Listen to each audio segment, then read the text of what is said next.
Well, welcome. We have Dr. Adi Jaffe on the Rise Higher podcast. I'm so grateful that you're here. Thank you so much for having me. How we met, it's so perfect. I was launching this podcast, call up my friend Allison, and I go, who do you know who's an accomplished, awesome human being who's been through some challenges and really overcome and created something amazing in his life? And Allison goes, perfect person. I have somebody, Dr. Adi Jaffe. That's pretty amazing. So thank you, because I know she connected us up. You were a yes, and it's such a pleasure to have you. I mean, thank you so much for having me. It's always funny to me to think of that way of looking at my story because it's so complicated and taken place over 15 years by now. But yeah, I mean, so amazing. This is what I love about this whole world is you meet one person and then it kind of opens up an entirely new network of really amazing people that are doing really great things that you get to connect with. Yeah. I know your story, but I would love for you to share a little bit coming from your words. Sure. I was born on a sunny day. No, I'm from Israel originally. And growing up in Israel, I was a normal kid, a little precocious, and I kind of got into trouble here and there. But totally normal kid. At 14, we moved to the States. And I've got to say that that's probably the point where things kind of started turning gradually to the left. I spoke the language, but not really well, weird accent, left all my friends behind, had to make all new friends here. And so I kind of just got into whatever social circles I could. And first high school was, I don't want to say it was a mess, but I was really trying to figure out what being an American is about. And by the time I moved to another high school, I had my persona down. I kind of had this new version of myself that that felt comfortable in America or whatever. What did you feel who did you have to be to fit in then? I mean, it's weird to say to an American, but it's, are you born and raised? Yeah. So there's ways that Americans speak. There's how do you say hi to somebody else? What's okay? What are the moral codes? What's okay? What's not okay? That is really different when you come from somewhere else. I mean, do you know anybody who's Israeli? Yeah. Okay. Israelis are really direct. Yes. They are blunt to the point where most people think we're assholes. We are not. I have this joke about when I was a kid. We had these notebooks, these cardboard-backed notebooks that we all used in school. And on the back of them, they said, we all say sorry, thank you, and please. And my joke is the reason they wrote it on the notebooks was because nobody in Israel says sorry, thank you, or please. And the idea was if they could just get kids to start saying it, then maybe as adults they would say it. Yeah. But Israel is the only country in the world that I know where there are advertisements on TV to not embarrass the country when you go out into the world. Israelis are blunt. They just don't give a fuck. Can I say fuck on the thing? You just did. Okay. So yeah. They just don't care. So when I moved, there was a figuring out of, well, how do you do this in this new place? Plus, there's no, everybody serves in the army in Israel. So there's no, you don't get grounded. There's no punishment as a kid. The phrase in Israel is the army will fix you. And so I moved from this kind of culture where you get to do whatever you want up to the age of 18 and then real life hits you over the head to this place in the US where it's really the rules are a lot looser, right? Every family does their own thing, cultural enclaves and all this stuff. And it took me a couple of years to figure that out. Moved to upstate New York where I graduated high school in Rochester, New York.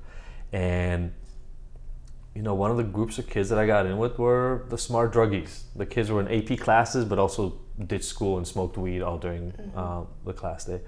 And honestly, at that time, I had no idea that should matter to me. I found a group, I fit in, we were good. Yeah, that's all I think any kid wants is where I fit in. I'm willing to be whoever I need to be or do what I need to do just to be accepted in. I think that's totally true, and I had zero guidance of what that was supposed to look like. I think in Israel, my parents would have known to look out for stuff. They had no idea. My mom barely spoke English. My dad was busy at work all the time. So that gradually started me on this path where within a couple of years, I was smoking weed and drinking every day. Then I went through a bad breakup, got me into heavier drugs, and gradually, I say gradually because I'm talking about from the age of 16 to the age of 21, 22 by the time it was done, I moved into harder and harder and harder drugs, coke, meth, MDMA, and I started selling all this stuff. And so I became a drug dealer. And it sounds weird to say those words, but I was a drug dealer, like in the sense, like the Breaking Bad, Scarface, like all those things you've ever seen, you know, by the time I was done, like the carrying a gun, I was 125 pounds. Yeah, I was driving in a Navigator, bumping loud music. Like, if you get a stereotype of what a drug dealer looks like, that was me. Except I was like a rich white kid, or at least my family had, you know, upper middle class. Well, totally disconnected from them by this point. But I was riding around, bumping music, like, again, getting held up at gunpoint, owning a gun, like all this stuff. Wow. And, you know, I say I'm prepping a talk right now, actually, where I kind of try to get people to understand that the person you're sitting in front of right now was not that person. And it all ended on a Saturday morning with a SWAT team busting through my door. I was living in Brentwood, and it was actually the Beverly Hills SWAT team that came, because long story, but that's where they had originally arrested me. Beverly Hills SWAT team. And, you know, waking up at like 8 o'clock in the morning to just cops. There were like 12 cops in my little bedroom, 12 cops, guns pointed at my face. And that was a big stop sign. Wow. And that started, so that was 2001. And it started a very gradual, very slow, not at all deliberate path to normality. And, you know, we're now talking about 16 years later, and there's not a lot of remnants of that past in my present life. You know, I have the handful of friends who knew me back then. I've got obviously my mom and my sister who were there for the mess. But I had to learn literally gradually from the age of 25 to about, I'd say like 33, 35 is when I really locked most of these things in place, how to be a normal adult. And I just had to become better and better at pretending until it started feeling natural. And now I'm here.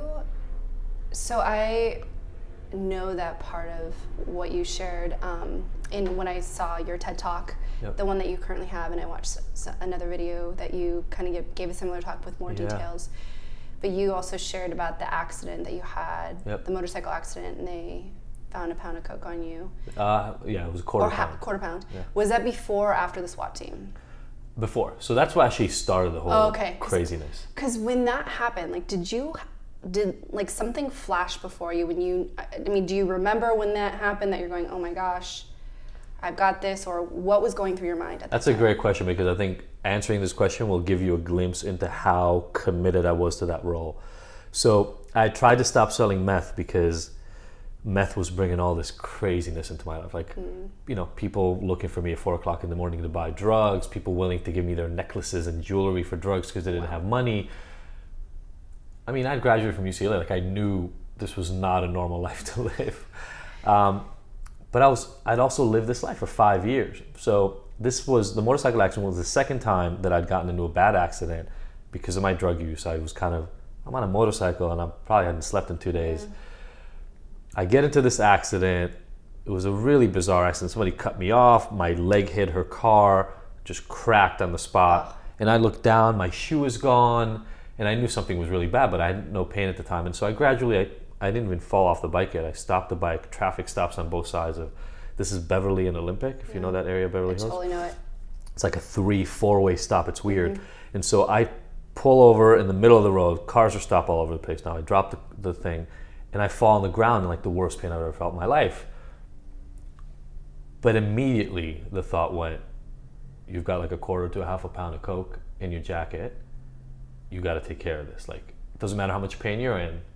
Cops are coming. Like, you know the cops are coming to this. And so I had a lining inside my jacket. I put all the cocaine in there. I took my wallet out so I would have it in my hand, so when they would ask me for my ID, they wouldn't have to look at me. I mean, you fall into this place where you know what to do. You just, like, this is what ends up having to happen. Cops took my jacket off of me and ended up searching it, even though all that, I kind of felt like I prepped. And you asked if it was a revelation. I couldn't walk for about a year. So I was in a wheelchair for about 2 months. I was on crutches for like 4 or 5 months. I got arrested. The SWAT team was during the crutches. And what I realized was that I got a stop sign from somebody, because now the cops were on my back. I literally couldn't walk, so people had to come to me. And it was really hard to continue the life that I've been living. And so I had this internal knowledge that somebody is telling me I've got to stop. I just didn't know what to do about it. And so that arrest, the cops, you find somebody with a quarter or half pound or whatever of cocaine on them, they're not just doing it for personal use, right? Yeah. And so they would hit me up constantly, like, we need to know who you're buying from, etc. And I would give them fake numbers, and then they'd find me, and they'd try to get me for 3 months. They were trying to get me to snitch, essentially. And I knew I wasn't going to do it, but dumb, idiot, drug dealer version of me thought they would go away at some point. 3 months later, they got tired of it, and they busted my door down. So I think there was like the initial spark of, we got to change something about this. I had no idea how to get there, though. So then when that happened, you had the spark, didn't know how to get there. What happened next? So after the SWAT team arrest, I'm on crutches. They won't give you actually crutches for jail because you can be used as a weapon. I go into this weird part of the LA County jail for people who are physically damaged, like hurt. So guys who broke their arm and struggle with police, people who jumped off of buildings and like cracked half their bodies, and it's right next to the hospital, all this stuff. You can't imagine waking up in a more horrible kind of place. Like, the floor is flooded because the toilets are clogged. Like, that's where they take me to. And my bail was set at $750,000. Wow. And because there was a gun, 13 felonies. So gun, I had lockpick sets. You get a felony for every drug you have. I had like pill pressing machines for MDMA at my house. Like, it was a big operation. And so I call my dad.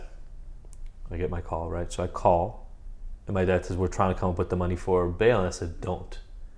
This is $750,000. I'm like, do not bail me out for this. 5 days, I'm going to go to court. It'll get lower. And there was this part of me that started taking responsibility, step by step, like just tiny little things like that, right? Instead of running to my parents and saying, can you please get me out of this? I started owning what was happening. And when I got out after 5 days, they lowered my bail to like $75,000 or $50,000 or something like that. Then my parents posted the $5,000 or whatever you had to. When I got out, my lawyer said pretty bluntly, he said, look, if you don't go to rehab and you don't clean your act, you're going to go to prison for a really long time. Those 13 felonies, literally the range of time I could have spent in prison was between like 50 years and 12 or something. Like, we wouldn't be talking right now. Let's just put it that way. And the lawyer said that. And in my head, and I think I have this ability to do this sometimes, I just click to action. Doesn't matter how I feel about what just happened in the accident. Doesn't matter that I'm hurting. None of that stuff matters. Like, I've got a court case, and if I don't quit drugs, which I have been doing since I was 15, if I don't quit drugs, I'm probably going to go away to prison for the rest of my life. And something clicked, and I said, let's go to rehab, let's do it. So they found a rehab for me. I went like the next day. Literally, I was dating a stripper at the time. She drove me, and it all felt like this movie that was happening. And I go to rehab, and that was just the next phase. But, I flunked out of that rehab within a couple of months because they gave me a little too much freedom, and I was using meth again within like a month, and I was able to hide it for a month and a half, got kicked out of that. Like, it's actually this talk that I'm prepping on, that I'm working on, it looks so fucking easy 15 years later. But at the time, it was a mess. Yeah. It was just ups and downs, and my dad screaming at me on the phone, like, you got kicked out of this rehab, you're fighting a case that is literally potentially gonna have you in jail for decades. Yeah. How do you use drugs? And I was like, I don't know, but I gotta get my shit together, so give me a few moments. When you look back now at yourself in that time, because I know a lot of people, it's hard to kick the addiction, right? And especially for you, it sounds like you were more willing to go in versus some people, they'll get put in there because their parents kind of coerce them in a way because they want their kids to be healthy and clean. And that the more willingness you have, the higher the rate of Absolutely staying in recovery. What made it so hard for you to because it sounded like the willingness was there, but what do you see, how'd you kind of fall back in? So there are a couple of things. First of all, people have been asking me to stop being that involved with drugs for 5 years. My best friends were saying, you can come live with us. Like, forget the money. Because I was making, $20,000, $30,000 a month and partying all the time, selling drugs, And so they were saying, leave it. I had a music studio, all this stuff. They said, come live with us. Stop selling the drugs. It just didn't compute. It was just, I was living in an alternate reality. And one of the things that made it really tough on the flip side, when after the arrest and after I knew, was every aspect of my life was involved in drugs. So when I would wake up, I would think about what I'm going to do that day, and 80% of it had to do with drugs. When I would get tired, I would smoke meth. When I wanted to hang out with a girl, like there were drugs that we would use together. Like there was all the rituals were there in place. And one of the first things you got to do is you got to build new rituals, and I didn't have them. And it took me a couple of iterations to be able to do that. The other thing is for me, I had to completely almost untether myself from the past life. So I had to get a new phone and change my number. And all of these are things that I was really resistant to. I had to move and not be around any people that knew me. I had to let go of a lot of friends. Some of them are still in my life now, by the way, but at the time I had to push off a lot of friends to just kind of figure out where I'm going myself. So I know, for instance, one of the first things that made me use meth was I was in this rehab, and within about a month and a half, they allowed me to go back to work. Work for me was working in my recording studio. There were drugs all over the place. Nobody went with me, nobody checked it. And I didn't want to use, but as soon as I'm there, all the triggers are around me. I'm working on music. I started looking for the drugs. I found a little bit. I thought I could handle it, and I used a little bit more and more at a time. Do you, in that time, I'm really curious, like now also for you going back with you and your dad reflecting, right? You mentioned like him being upset, but then also he was so there for you. So there. When he shares his experience, and maybe if there was something more he could have done, or I don't even know, because this is also another question I get from people, if they have people in their lives that they're fighting addiction and you're just watching it, like what could your dad have done? Would there have been anything? Yeah. And what would that be, or what would that be? It's a really tough question, because now I'm on the flip side and I help people get out of this, right? And so you said something earlier that's really interesting and true, but I think not true in the way a lot of people think of it, is people have to be motivated. But I'll tell you, I had tried to quit meth like 3 or 4 times before that arrest. It was just really hard. And the vision of what I thought that meant was going away to rehab, being sent somewhere, or just trying it completely on my own. So one of the things that I believe in is that we've got to give people a lot of options and be really clear about those options, right? Like it shouldn't be an all or nothing game. It shouldn't be, if you want to quit your drug use or you think you're using too much cocaine, then go to an AA meeting and stop all drug use, including alcohol and whatever, for the rest of your life, because I think that's a huge hurdle for people to cross. So that's one thing. The second thing is having these sorts of conversations, right? There are a lot of people in my situation, a similar situation to mine at least, who have overcome all this stuff, but don't tell anybody. Because they feel as if they said that to someone, it would undervalue them, it would devalue who they are as people, that you would think less of me.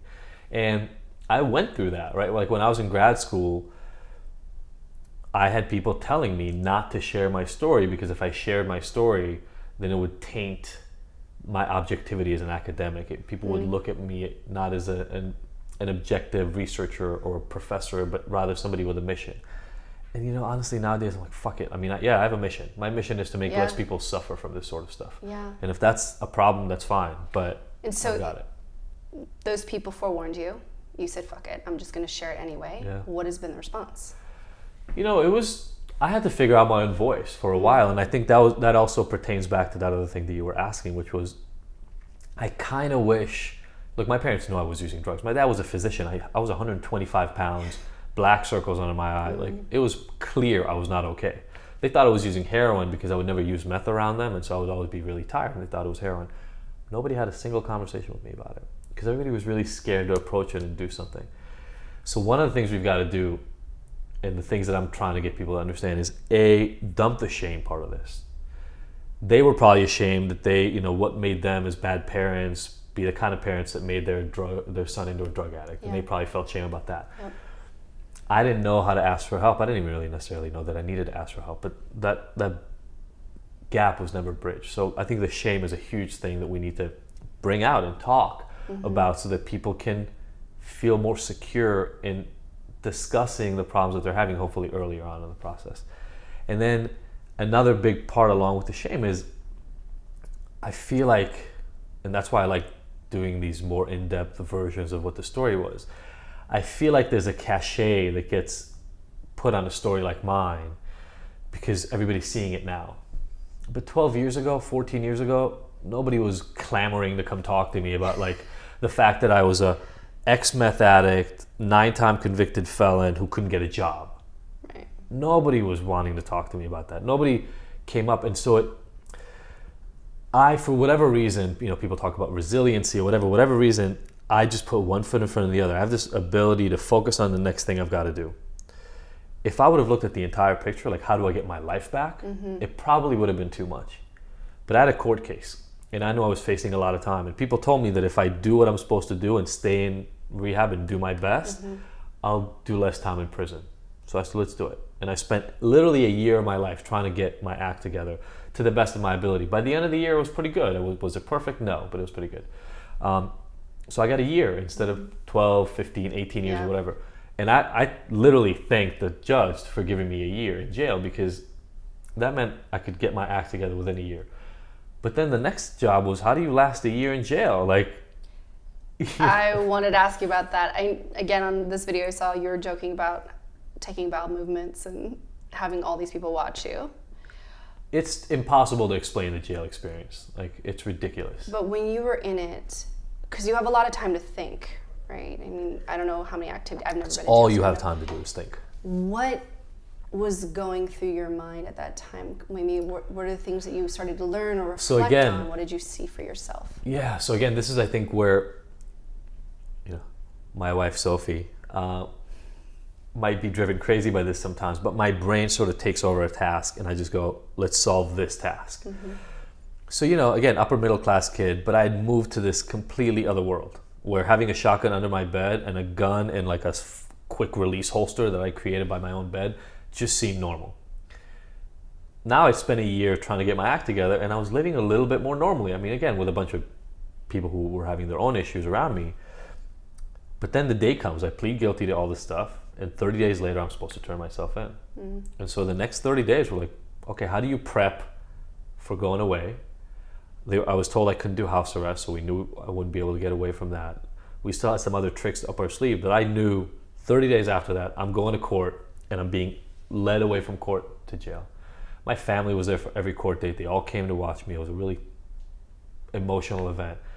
But, I showed up in the worst jeans I had, in shoes without laces, because you're not allowed to wear laces. I came prepped. And by that point, I had been processed through jail before. But it's almost worse, because you're walking towards one of the most embarrassing, dehumanizing experiences a human could have. Like, that's stuff that you've seen in the movies all the time. Take your clothes off and bend over while people are just walking by you. It's real shit. And then you take all your clothes off, and there's a room literally about the size of the room we're in right now, 30 people in it. You're holding your bag of clothes, and there's 30 other guys naked, just standing next to each other. And you wait. You wait until they tell you that it's time to go to the next room, where you shower. And like, it is gradually more and more dehumanizing, until, like you alluded to when I was talking about in one of the interviews, the first time you have to take a shit in front of a room full of people is harder than you think it is. It is. Look, I can't even imagine. It breaks all the rules you've really ever thought you were supposed to do. So showers may be like you showered in the locker room with other people before. Even, taking a leak, whatever, like, but full-on bowel movements where there's just people brushing their teeth in front of you, people showering, it's a different level. And it's gradually, just like you said, all you have time to do is think. So I would spend as much time as I could on the phone with my family, whatever. My parents literally had to get another line installed in their house because we had maximized the collect calls to a certain number. I would be on the phone with my parents 2 to 3 times a day. I didn't even realize you can have that much phone time in jail. It depends on where you are. So, again, it's like the reality of jail is funny. When I first got put in jail, I was in a higher security kind of area because, again, arrested with a gun, high risk. Over the period of, I spent 4 months in actual like LA County jail, and the rest was in this private jail outside. But in those 4 months, I gradually built up to what's called like trustees. It's like if you watch, Orange is the New Black? Have you ever watched that show? Okay, so the people that make the food and all that kind of stuff, you have to work up to that level. So eventually I worked up to that level, and you get a lot more freedoms. You get to leave your cells. The nice thing in the small cells is the phone is right there.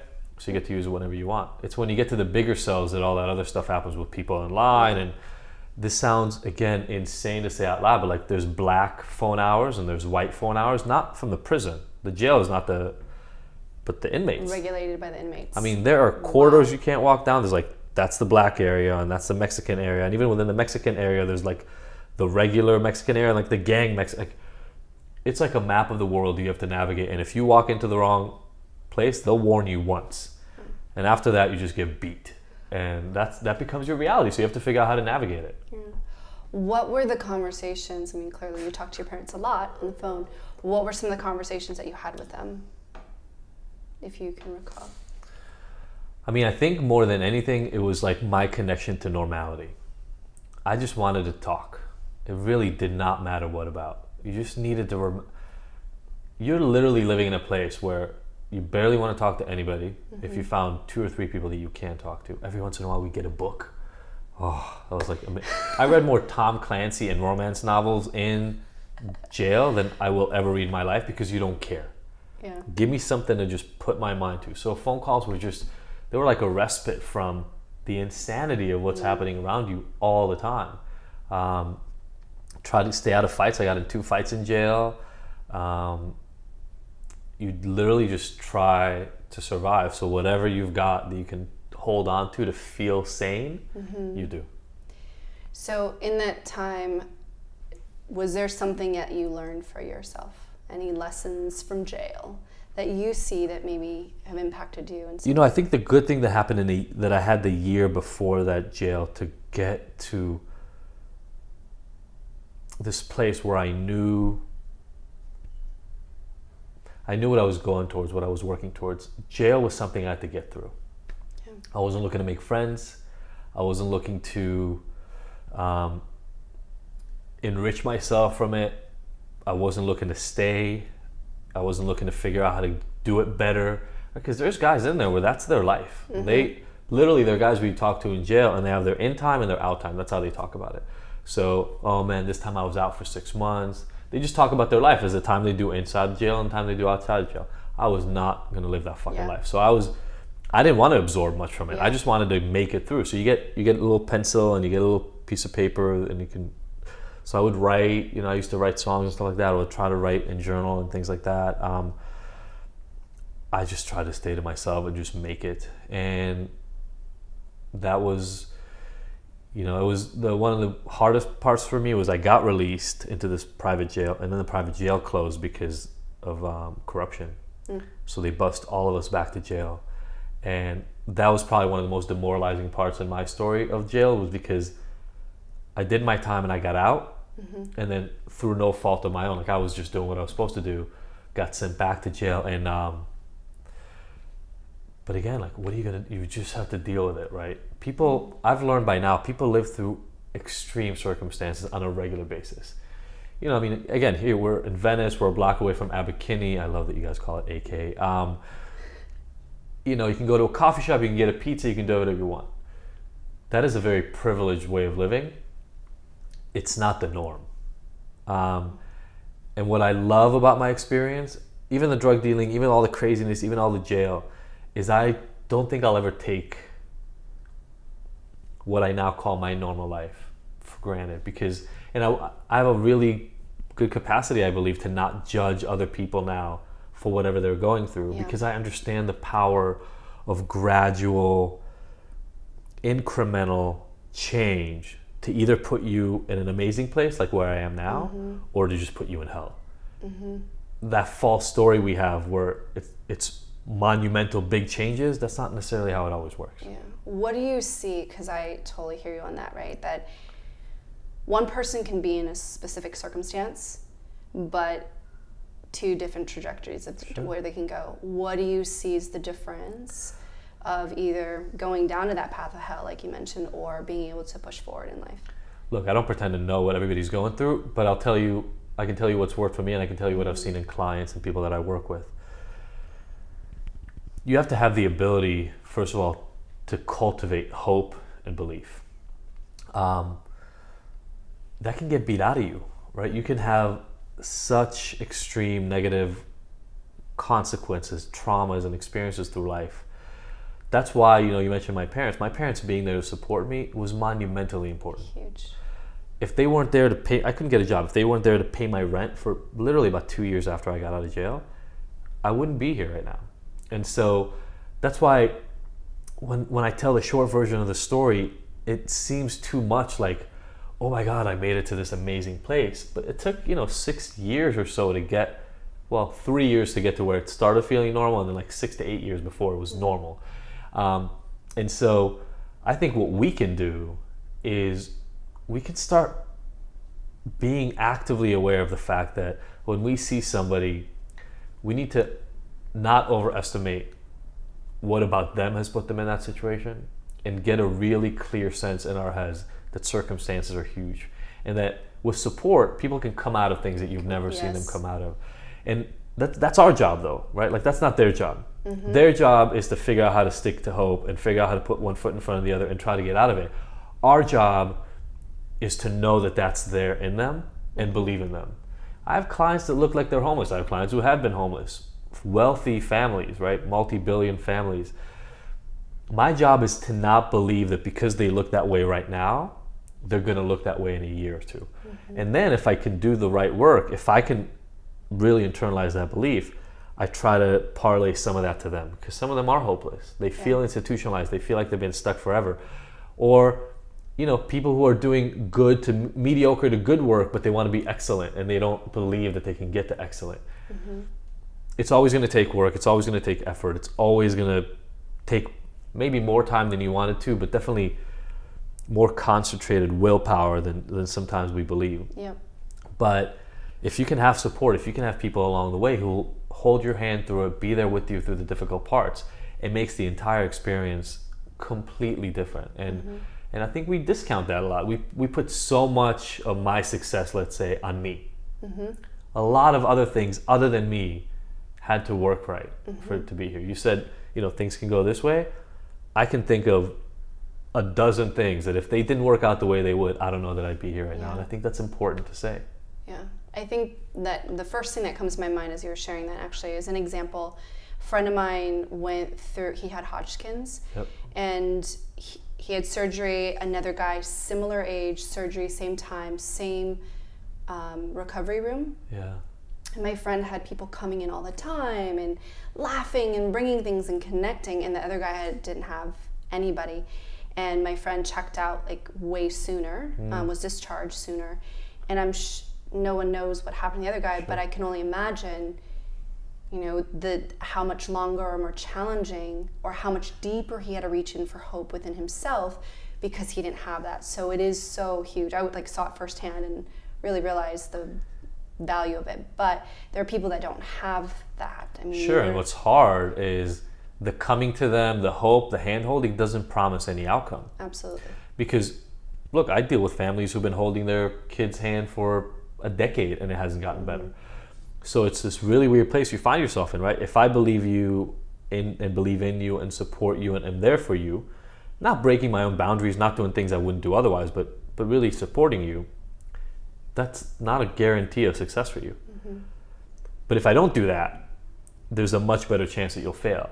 And so there's this real altruistic kind of piece to it, but I really try to cultivate my wife and friends a lot. We talk about this idea of being selfish. Mm-hmm. And the connotation for selfish is really negative. But I really feel like if you actually are present and do what's best for you, what's best for those around you, because if people around you are happy and they're doing better, you'll feel better. So there's a selfish reason why I want you to do well. Because if you do well and I'm connected to you, then my universe increases. So if we can start tuning into that a little bit and understand that the reason you give to the guy in the street is not even necessarily because you think the $10 you're going to give him is going to make their life better, but there's mountains of research on the fact that it's going to make your life better. If you give, I love that. Yes. If you give the $10, your day is going to be better. And there's literally research. They brought people into a room, they did this little task with them, and they got $5 at the end. Everybody thought that was a study, but the study actually started once you left the room, because right outside the building there was a panhandler asking for $5. At the end of the day, they followed up with the people who had engaged in the research, and they just had them rate on a scale of 1 to 10 how good their day is. the people who gave their money back to that guy had better days than the people who didn't. So you would think getting $5 would make your day better, but getting the $5 and giving it to somebody actually does. And so if we can start living in that way, my job is not to save you from your pain, right? It's not like I can take somebody who's asking me for $5 and save them. But what can I do to make their world that much better?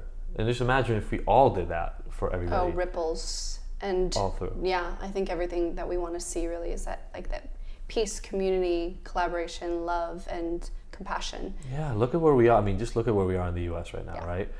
I'm a firm believer, and I'm a liberal, like I'm, all the stuff that I'm supposed to be based on where I'm living and, my background, although a lot of Israelis are actually Republicans. But I'm a firm believer that it's as much our fault for creating an in-out group thing, like where they're them and we're us, and they do the exact same thing to us, the other side. We're never going to solve it that way. It's never going to be solved, because I don't think, and I have friends who voted, in a way that I would never be able to imagine voting in this last election, and yet I know them and they're good people. And that means that unless I do the job of really understanding what it is that made them feel so disenfranchised, so fed up with the reality that we had, to be willing to exchange it for this other reality, if I don't do my job of understanding that, I'm not supporting them, I'm backing off. And I really believe that that's never going to get us into a better reality. I love that you say that. I think understanding is what's really going to create the true connection that we need. Even understanding, like, I know you talk about, like, a lot of labels and how when people have addictions or whatever they're struggling with, we'll label them and we'll judge them versus seek to understand and go, like, what's really going on here, and then, how can I support? Sure, I can be. It happens so directly and in so many different ways. So you're born in LA, where in I was born in the Bay Area. Okay, so you're up north. Where's your family from originally? China. Okay, so before you open your mouth, you walk into a room full of people who don't know you. In some places more than others, but in general, people make assumptions. They might assume you're not from here. They might assume that you learned English. There are all these things that they assume, right? I joke, because I do this in workshops a lot. We all have these things. We all have these prejudices. And we can hide them and try to pretend like they don't exist, or we can be upfront about them and get the opportunity to change them and adjust them and explain to people that we might be prejudiced against, right? We somehow got to a place in this country where, Muslims are terrorists.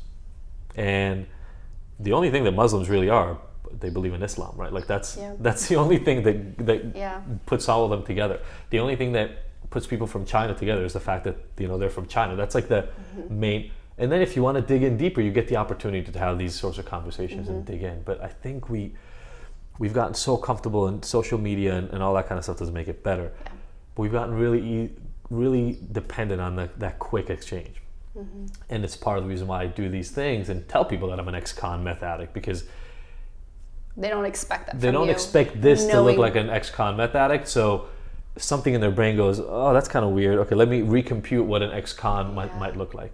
And I don't think it devalues me. I think it maybe makes me more interesting. I can guarantee, and I've had the experience where some people don't want to do whatever it was they were going to do with me before because they learned that about me. But that's okay. It's still part of who I am, and it's still worthwhile them knowing who I really am rather than me pretending. Yeah. I kind of want to go back to something you said earlier that just keeps popping up in my head, because this is something too that at times I know I need, but you mentioned about being able to cultivate hope and faith. Like that was a big part of what has you stay in recovery, or even just to rise above your circumstances, because life hits you sometimes where hope and faith, it's a struggle to try to keep that as a focal point. I know there's multiple ways, but like, what is something that you would say, like in the times when people are down and it looks so dark that hope and faith feel non-existent for them? That's a really good question. Look, I work with a lot of people that have none. I was just with a client yesterday who, he's looking at the world, the economy. I mean, maybe the economic indicators are up, but people are struggling financially. North Korea, Trump, like all this stuff is happening. And he was getting really was really getting down on life in general. Kind of was just saying, what's the point? I first of all try to get people to narrow their focus to what's in their immediate sphere of influence. And what are the things that they can do so that tomorrow is a little bit better than today was. And if we can have small incremental change, like literally, if tomorrow you can read a chapter in a book that is exciting to you and makes you feel good, then maybe tomorrow is a little bit better than today was. And to start building efficacy and excitement and hope in tiny little increments, because for some people, the notion that can come back is pretty distant, and they don't believe that it does. Then the other thing, so that's one thing, it's kind of like, we don't need large successes. Also, if you think of the fact that, you know, you get dopamine surges every time you do something new and novel or something exciting, and there's a little kind of dopamine charge that goes off in your brain. They don't have to be big things. They can be relatively small things, but you've got to engage in them to get the payoff. So that's one thing. One of the other things, though, is, and again, that I'm big on, and that's why I like to do this sort of stuff, is I want people to embrace the process more than the outcome. Because I feel like people get focused on, I want, like if my life doesn't look like that, then I'm a failure. And you look at the world's biggest successes, like literally the people that we point to as being the biggest winners, and their life is full of failures. It is full of times that they took the shot and messed up, tried to get signed and didn't, you know, sent out their book proposal and it got rejected. Yeah. Over and over and over. If we switch to that story, to that narrative, rather than like, so when you see a Michael Jordan's one of the people who says that all the time about himself, right? Like, he's missed more last second shots than he's made. Everybody remembers the ones that he's made, but he's the one that keeps pointing out to us, you know how many times I had to do that in order to get those successes? If we keep telling that story, then the main difference that ends up happening is people will learn in some ways to embrace the pain. Because when I look back at my biggest moments, that motorcycle accident, that was a big moment in my life. In the moment, I only saw it as pain, right? I only saw it as a hindrance to what I was trying to do. When I look back, the fact that I couldn't walk, the fact that it then led to my arrest, led to some really monumental changes that I'm now really, really happy about. You know, Sophie and I, my wife, we've gone through really problematic times in our marriage. I mean, you know, times that were probably got us pretty damn close to being divorced or initially even not getting married. We now have one of the most amazing relationships I can imagine having. And we've done a lot of work, though, to get there. I think we got to move away from this narrative that special people become special because they were born that way. They work their ass off, and it takes longer than you thought that it should take, and the payoff comes oftentimes much later than they would have imagined. Yeah. If we start embracing that narrative, then the place you can be in will be similar in terms of the way that I was looking at my what's path in front of you. It's so that with that saying, like, it's about the journey, not the destination, right? And embracing where you are instead of resisting it. Sure, but we don't live in that country right now. We don't, right? Like, we live in a country where the goal is the Bentley. Yeah. You know, especially, I mean, LA is definitely one of those places, right? But the goal is the Bentley, the goal is the Malibu beach house, the goal is the private jet. The goal is not to do something on a daily basis that rewards you, or to do a job that makes you the money so that you can be philanthropic and help other people, or a job that gets you around people that you're really excited about, so you're spending your day with people that you like. There are a lot of coaches and people who work right now who try to get people to understand, like, instead of the Bentley, what are you trying to get? Are you trying to just get a really good feeling as you drive, or are you trying to get a really good feeling when you wake up in the morning? Like, what are you trying to cultivate in terms of your experience? Because a Bentley is just really nice leather and a fucking big engine in a car. Like, it doesn't change anything in your life. I think it's the feeling, and people use these external things to try to create that feeling within. Yeah. And realizing you can actually create that feeling within without that stuff too. Yeah, and I've worked with a couple of dozen people who have monetarily everything. Like, I secretly wish that I could have half of what they have, a quarter, whatever, and they're freaking miserable. So money does not end up equating to that. What will is knowing what drives you, what gives you that positive feeling on a kind of day-to-day basis, the things that actually make you excited about your life. How do you, because I'm sure you do this with the people you support in your treatment, because they have to find a life worth living, right? Some purpose, some hope for themselves. And a lot of people might feel directionless, or how do I even uncover that? What might be some steps to at least get people on the right path? So one of the big things is simple, and everybody knows it nowadays, I feel like, and that's mindfulness, right? Getting a little quiet can sometimes get you huge payoff in terms of really listening to yourself and blocking out the outside noise. So I'm a really big supporter of people getting moments of focus. Mindfulness can look like a million different things, not just transcendental meditation or mantras. There are a lot of different ways to do it. But find moments for you to kind of sit with yourself and see what comes up. You don't have to quiet yourself for 15 minutes. You don't have to be totally silent inside. Just be comfortable with the experience of being quiet, as quiet as you get to be. And things come up inevitably. And then your job is to pay attention. And what are the discomfort? What are the pain points? What are the things that are uplifting that you find yourself wishing for? And as you do more and more of that, you start mapping out this reality that you want to exist in and these things that you want to stay away from. And this can take a lot of bravery sometimes. You have to do the work to follow it, right? And listen to that voice and do something about it. So I think that's a first step, probably. Yeah, so good. Thank you for that. Yeah, of course. All right, so I have these final 3 questions. All right. It's called the Unlock Your Heart round. We're gonna tap in there a little bit more. We already have. Thank you for sharing so much already. Of course. What's something unique about you that most people don't really know? Ooh, something unique about me that most people don't know. Wow, I have to think about that one for a little bit. I secretly wish I was still a musician. Is that something people don't know about me? Sure. Yeah, I think most people don't know me. I came out to LA to play music, and I'm gradually trying to put a little bit more of music in my life. But like, if I could have it the way I wanted it to, I would just do music all day. Yeah, I heard you drop nuggets along the way of your music that you loved. What did you play, or did you sing? I started out playing guitar, moved to kind of more production and electronica, and then ended up DJing. So all those things, yeah. Amazing. Yeah, I get to DJ every once in a while, so it's fun. Let me know when you're DJing. I'll come dance. Absolutely. Okay. Awesome. Knowing what you know now, what advice would you give your 10-year-old self? I mean, obviously, probably the biggest advice would be know that no matter what you're going through in the moment, you're going to be fine on the other side. There were definitely, for me, I struggled with depression for a long time. And there were moments where I didn't think that was true, and it felt like life was always going to be a struggle and it was always going to be suffering. So I think that's the big one for me. Beautiful. And when you're in a really dark place, what's your go-to to get out?